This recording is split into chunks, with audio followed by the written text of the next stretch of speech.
yang harus kita laporkan.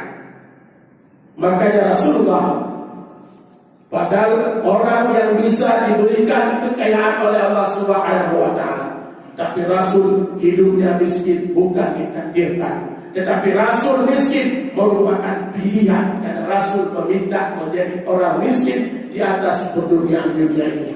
Bukan berarti Allah tidak mampu membuat Nabi kita menjadi orang paling kaya. Mampu Allah, tetapi Rasul tidak mau, karena Rasul merupakan rahmatan lil alamin, contoh uswatun hasanah bagi seluruh umatnya. Maka Rasul meminta kepada Allah Subhanahu wa Ta'ala untuk dihidupkan dalam keadaan miskin. Dan juga Rasul dari pertama dia hidup sampai berjalan kehidupan, berjuang melaksanakan agama Islam dengan penuh tantangan, dengan penuh hambatan, sampai beliau kembali menghadap Allah Subhanahu wa Ta'ala. Yang terucap di lidahnya adalah ummati, ummati. Wahai Allah, kalau begini sakitnya sakratul maut, jangan timpakan kepada umatku, timpakan saja kepada ya Allah. Sebegitunya cinta Rasul kepada kita, melebihi cinta kepada istri dan anak-anak beliau. Bahkan para sahabat suatu ketika dalam sebuah peperangan berkata, ya Rasul, kenapa kita harus berperang begini dengan para kafir? Rasul, engkau kekasih Allah, engkau Nabi yang makhluk yang paling mulia, engkau punya sebuah kekuatan doa ya Rasul. Hari ini kalau engkau memohon kepada Allah, seluruh orang kafir akan binasa di atas permukaan dunia ini. Apa Rasul katakan? Tidak. Saya diberikan sebuah kunci oleh Allah Subhanahu wa Ta'ala, dan kunci itu tidak akan saya pergunakan sekarang. Kapan kunci itu akan saya pergunakan? Nanti di yaumil qiyamah, di padang mahsyar, saya akan memberikan syafaat di umatku kepada umat-umatku, bahkan juga kepada umat yang bukan umatku.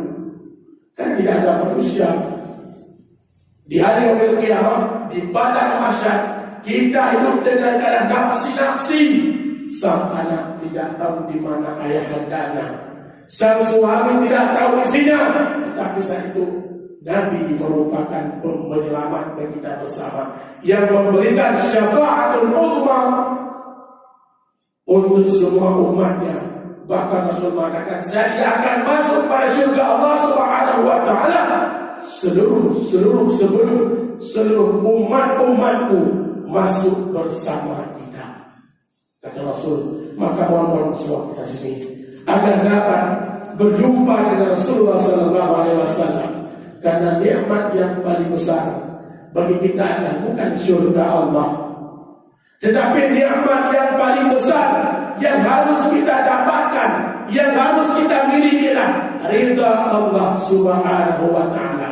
Apabila Allah memberikan ridha, kasih sayang kepada kita, nikmat yang paling besar lagi di hari yaumil qiyamah, kita dapat berjumpa dengan Allah Subhanahu wa Ta'ala.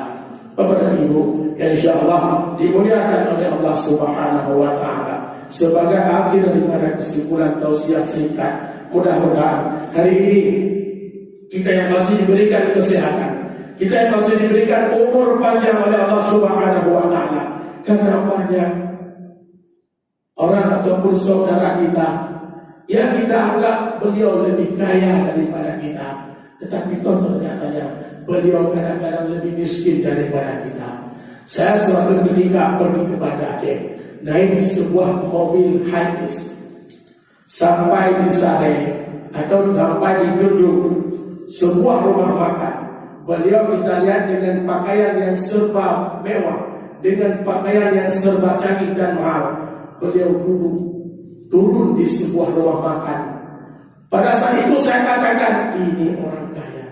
Kita adalah orang miskin, orang biasa menurut kacamata dunia, tetapi kalau menurut kacamata akhirat, itu semua terletak pada Allah karena pada keimanan.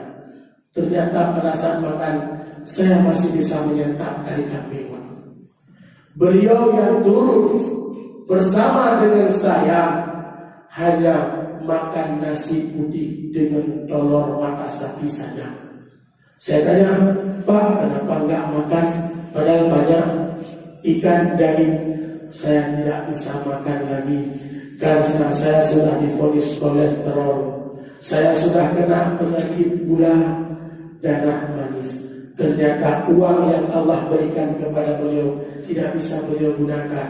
Maka saya mengambil kesimpulan, ternyata saya lebih kaya daripada beliau.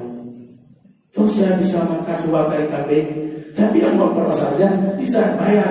Beliau hanya 15.000, saya 50.000 bang. Yang ingat yang berada yang jin dan semaju, beras aja baik. Digoyang hancur ke semaju, tetapi hanya baik-baik. Ternyata lenhan hari telah dicabut nikmat oleh Allah Subhanahu wa taala. Maka hari ini kita masih diberikan kesempatan, masih diberikan kekuatan oleh Allah. Bersyukurlah kepada Allah Subhanahu wa taala karena banyak nikmat yang Allah berikan. Bahkan Allah mengulang-ulang dalam surah Ar-Rahman, "Fa bi ayyi ala'i rabbikuma tukadziban?" Nikmat mana lagi yang engkau dustakan? Sangat banyak nikmat yang Allah berikan.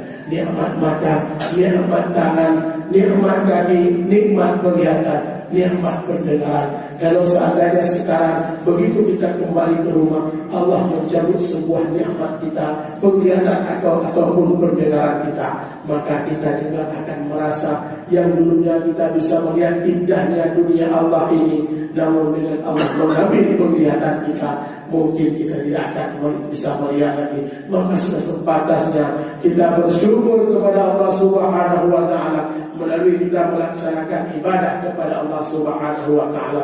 Walaupun ibadah bukan sebuah kunci untuk kita menjadi penghuni syurga Allah, karena kita akan masuk syurga Allah bukan dengan ibadah, melainkan dengan ridha Allah Subhanahu wa taala. Hanya ini dapat kami sampaikan. Lebih dan kurang kami mohon maaf. Mudah-mudahan apa yang kami sampaikan bermanfaat adanya bagi Bapak Ibu sekalian, dan juga kita hari ini yang berkumpul di sini, mungkin apabila Allah mengizinkan saya untuk berjumpa lagi dengan Bapak Ibu sekalian, tentu ada kadang 1-2 yang kita tidak bisa berjumpa lagi. Mudah-mudahan sebagaimana kita bisa duduk di rumah Allah yang mulia ini pada subuh ini, dan Allah juga akan mempertemukan kembali kita nanti dalam syurga Allah Subhanahu wa taala. Hasbunallah wa ni'mal wakil, ni'mal maula wa ni'mal nasir. La haula wa la quwwata illa billahil aliyyil azim. Wabillahi taufiq wal hidayah wal 'afwu minkum. Wassalamu